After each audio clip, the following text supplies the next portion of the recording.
चला.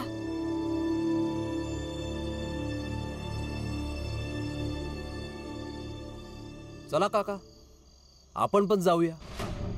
चल.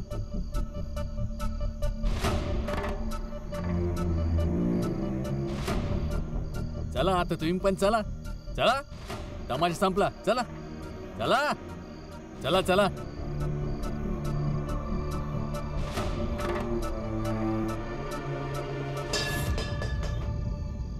आज पहिल्यांदा भीमच्या जिद्दीसमोर आहे ना, आई योग्य वाटते मला.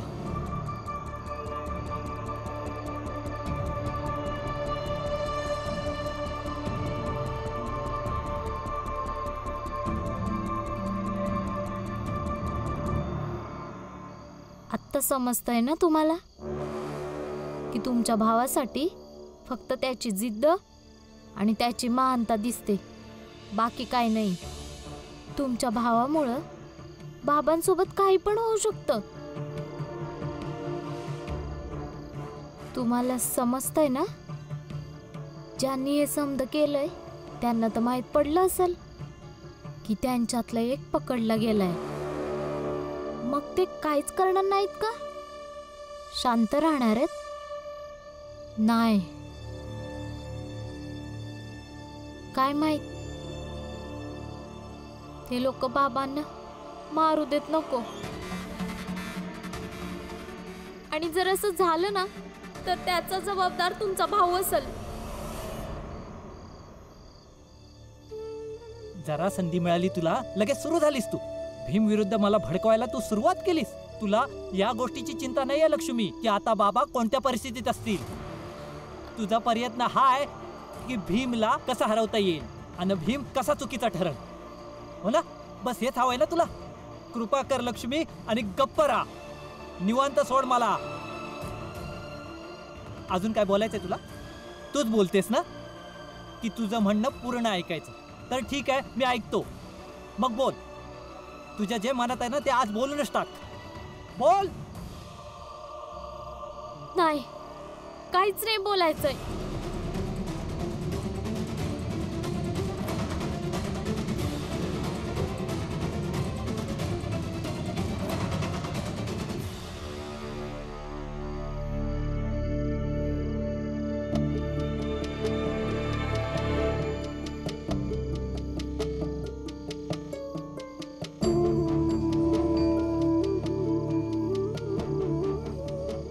भीम, तू आनंदला थांबायला नको हवं होतंस. 2 काठ्या पडल्या असत्या ना, आपोआप तोंड उघडलं असतं त्याचं.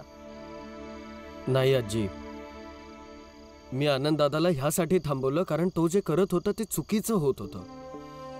खरं तर हे पोलिसांचं काम आहे. जर त्यानं पोलिसांनाही नाही सांगितलं तर काय करशील तू? हे बघा, त्याला जर सांगायचंच नसेल तर तो कोणालाच सांगणार नाही. पण मला असं वाटतंय की पोलिसांना तर नक्की सांगेल, कारण पोलीस दांडूनी पण मारतील आणि त्यांच्याकडे खूप सारे मार्ग पण असतात कबूल करून घेण्यासाठी. पोलीस त्यांचं काम करतील, आपण आपलं करूयात.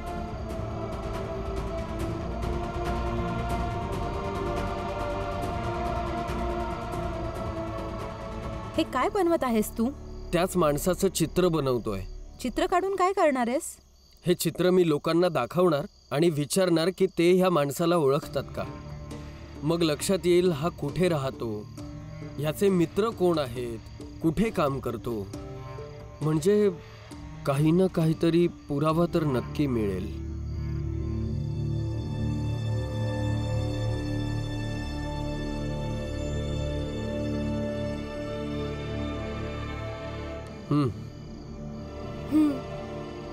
दिसतोय तर तसाच.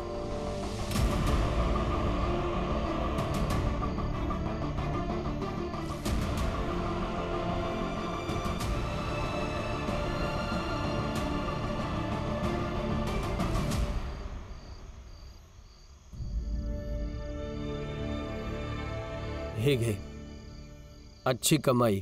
2 आणे आहेत. 1 आणा तुझ्याकडे ठेव आणि 1 आणा तुझ्या सासूला दे.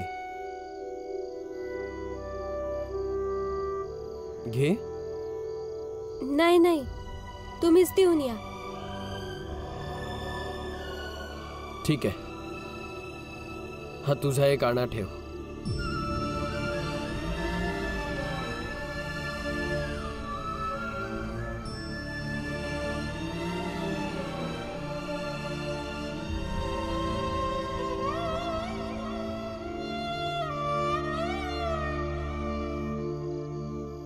तू का नाही गेलीस?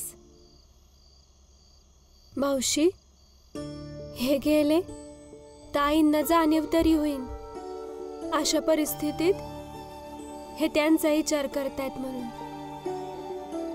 आणि मला तर हेच वाटतंय की ह्यांच्यात आणि आईंमध्ये सगळं काही ठीक होऊ दे.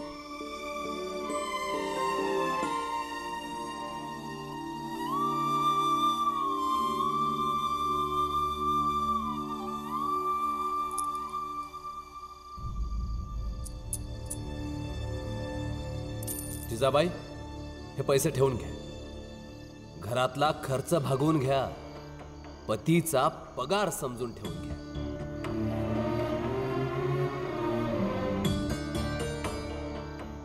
आई, आज एवढं सगळं झालं तरी त्यांना भीमभाऊ चुकीचं नाही वाटलं. हे पैसे ठेव.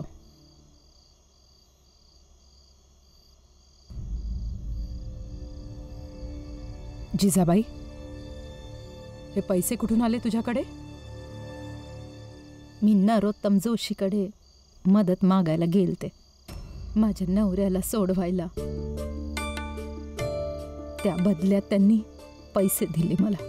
आणि तुम्ही घेतले? हो, कारण त्यांनी मला माझ्या नवऱ्याच्या पगाराचे पैसे दिलेत. ते कितीही वाईट असले तरी कमीत कमी त्यांनी आपली गरज तरी समजून घेतली. भाव, दया, पैसे काहीही असू देत, कमीत कमी त्यांनी समजलं तरी. आणि इथं आपल्या घरातली मुलं वडिलांना सोडवण्यापेक्षा आपल्या आदर्शाचे भाषण देत बसली आहेत.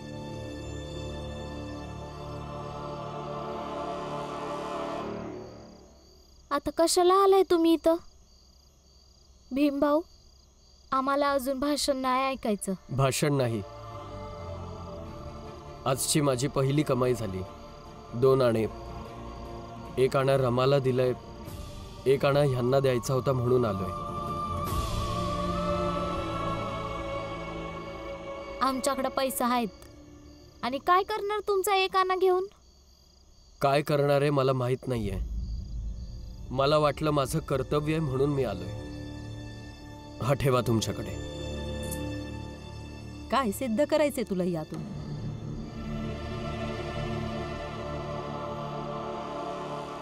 भीम, पोरा तुझा, याचं उत्तर मी हिला देते.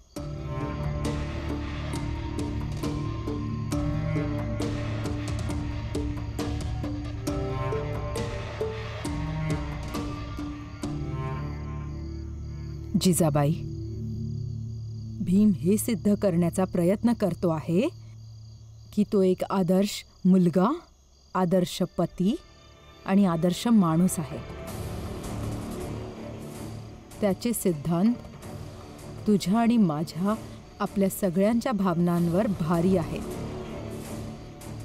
खूपच लहान वयात तो खूप समजूतदार बनलाय. आज त्याने त्याच्या हिश्श्याचा 1 आणा देऊन आपल्या सगळ्यांना त्याचं ऋणी बनवलंय. आणि जिजाबाई, तू त्याला 1 आणा देण्यापासून न थांबवून स्वतःला खूप लहान बनवले आहेस. खूपच लहान. इतकं बास आहे का अजून समजावू?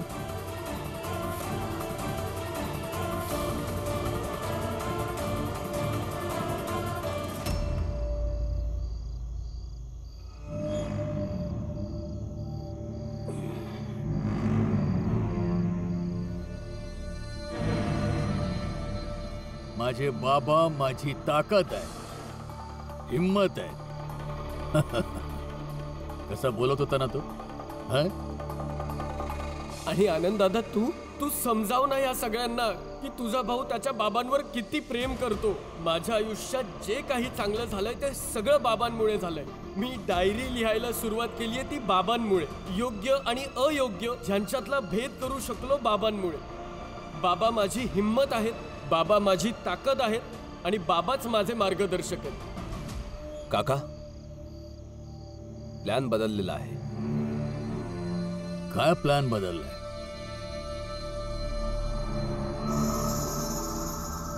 भीमाचा बाप जर का त्याची ताकद आहे, हिम्मत आहे, अपेक्षा आहे,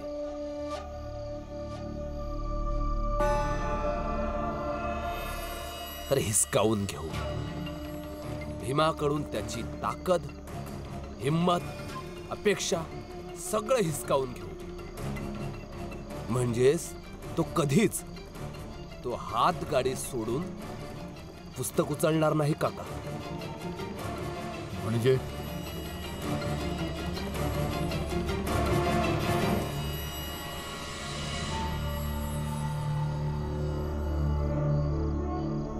भीमराव आणि त्याच्या बापाला आपण कधी भेटूच देणार नाही. रामजीला मारून टाकशील का? नाही.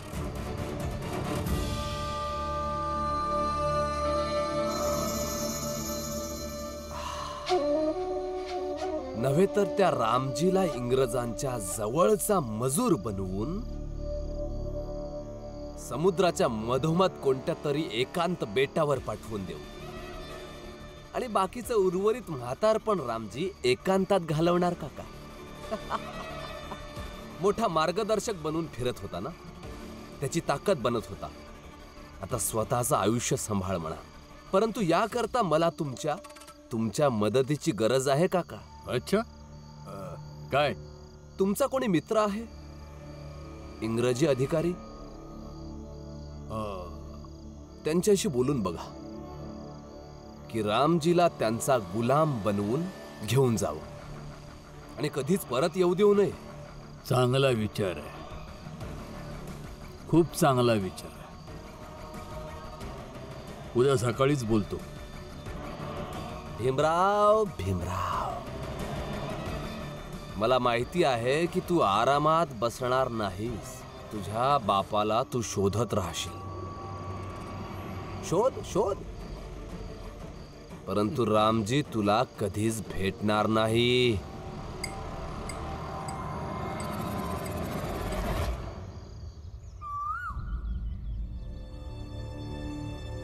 त्या तिथं. काका ऐका ना, ह्याला बघितलंय तुम्ही कुठे? सांगा ना. नाही बघितलंय? यांना दाखव. हे बघा, नाही ओळखत तुम्ही. ऐका ना, ह्यांना बघितलंय? एकदा बघा ना व्यवस्थित. नाही बघितलंय? भीम, त्यांना विचारूया. काका ऐका ना, हे ह्यांना कुठे बघितलंय तुम्ही?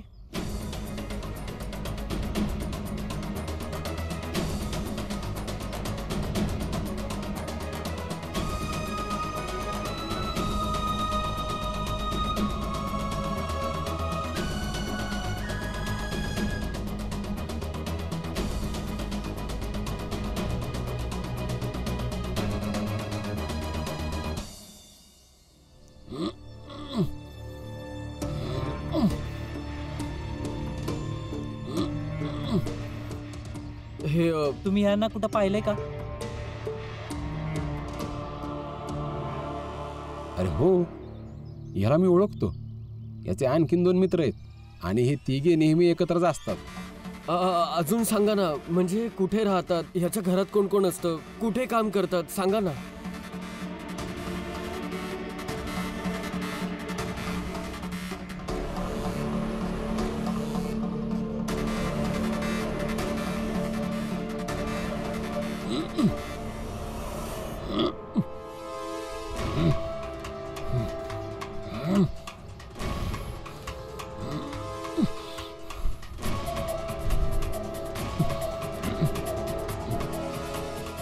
अरे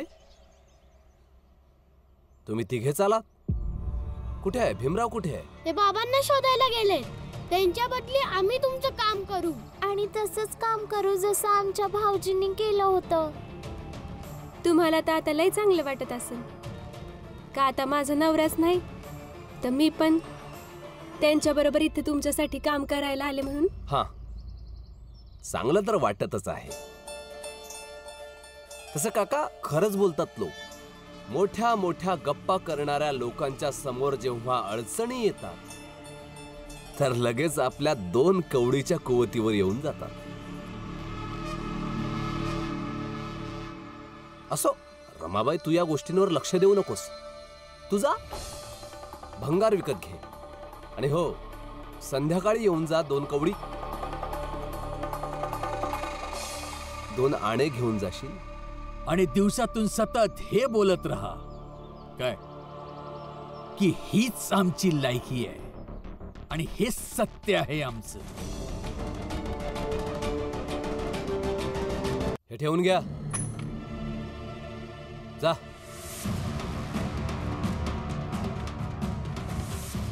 रमाताई चल.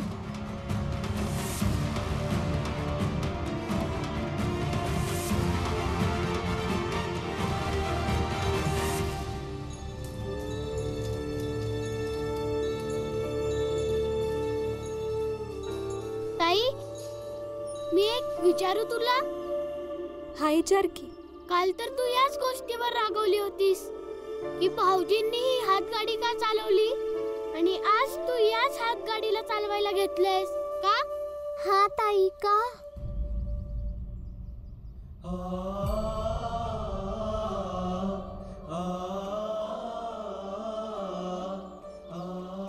किती साल गेलीत बघा हाताची.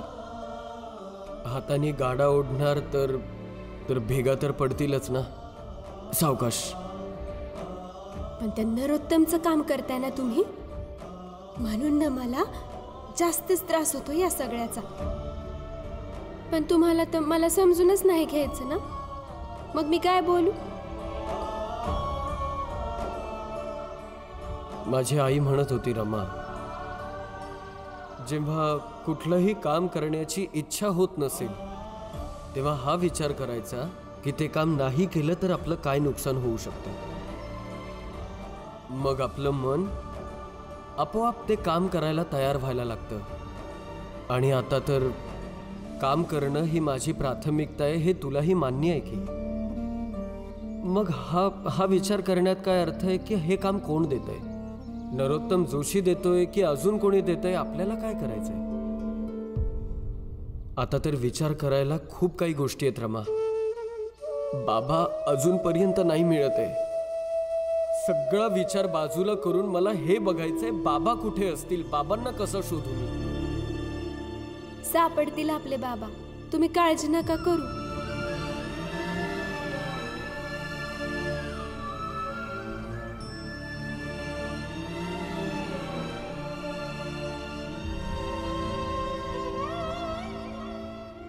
चला चला.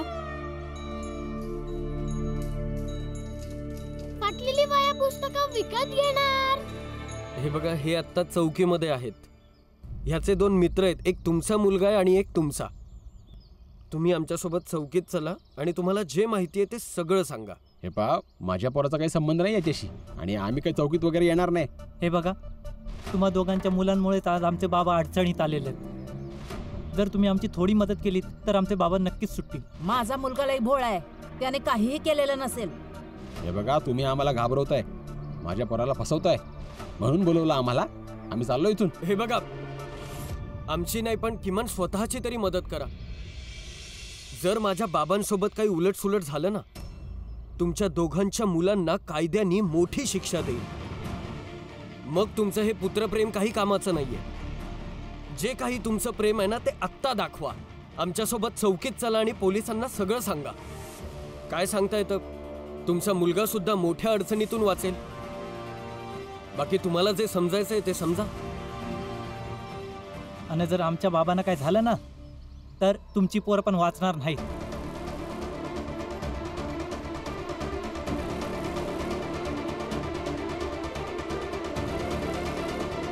2 तासांनी रामजीला समुद्र किनारी पोहोचवा. माझं त्या इंग्रजी अधिकाऱ्यांबरोबर बोलणं झालंय. दुसऱ्या बेटबिगारी मजुरांसोबत रामजी पण देशाच्या बाहेर निघून जाईल. मग तो एखाद्या बेटावर ऊस पिकवत राहू दे, त्याची साखर बनवू दे आणि आम्ही त्या साखरेला चाय मध्ये विरघळून पीत राहू. काका, मला चहाच्या प्रत्येक घोटावर या गोष्टीची जाणीव होईल की भीमराव आणि त्याच्या वडिलांची कुवत मजुराची आहे. बाप ऊस उगवणार आणि मुलगा हातगाडी चालवणार.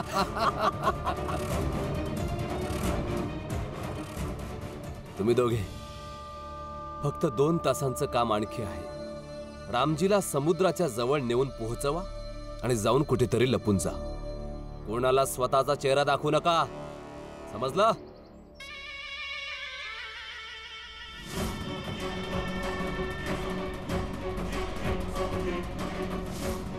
जा. काका, तुम्ही जे काम फत्ते.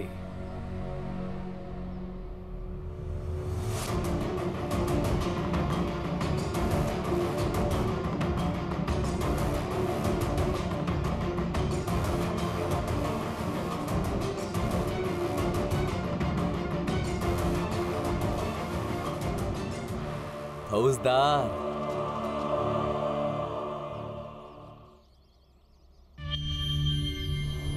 तुमचं बक्षीस.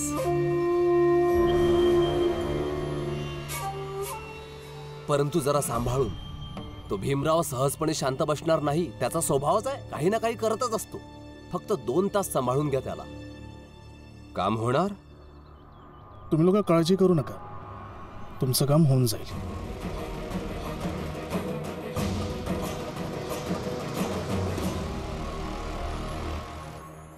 पुरंजन, रामजीबद्दल काही माहित पडलं का? नाही, अजून तरी काहीच माहिती पडलं नाही. मग भीम काय करते? वाजीजाबाई, तुमचं तर ठीक आहे. एकतर तुला विश्वास पण नाही आहे भीमरावावर, आणि विश्वास ठेवते पण तर त्याच भीमरावावर जो तुझ्या नजरेमध्ये बिनकामाचा आणि बेकार आहे. चांगला आहे, कारण जेमतेम एक पुरावा मिळाला होता, त्यालाही त्याने कायद्याच्या हवाले केला. या रागाने विचारत आहे की काय करत आहे भीम. विश्वास तर मला त्याच्यावर कधीच नव्हता. फौजदार साहेब, काय झालं? काय फौजदार साहेब कुठे आहेत? फौजदार साहेब तर नाही आहेत. नाही आहेत? पण झालं काय? कधीपर्यंत येतील? कधीपर्यंत येणार? आलोय मी. आले साहेब.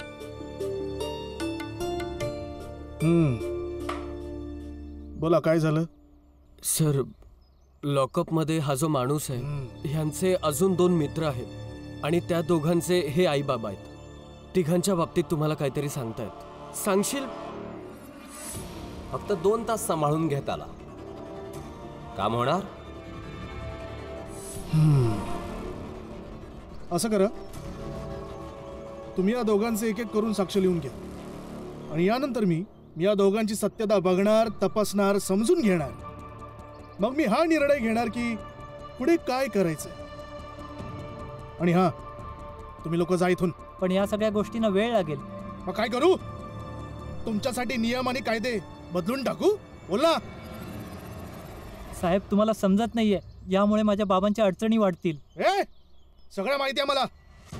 फौजदार आहे मी, फौजदार. मला जास्त समजवण्याचा प्रयत्न करू नका.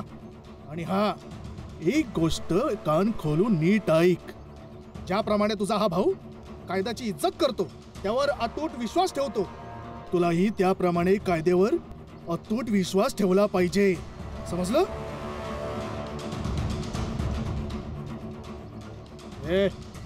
काय बघतोयस?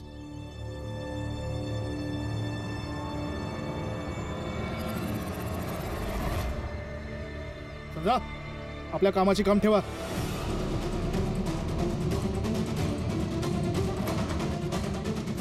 कदाचित या फौजदाराला कोणीतरी रिश्वत दिली. आता मी बाबांना कसं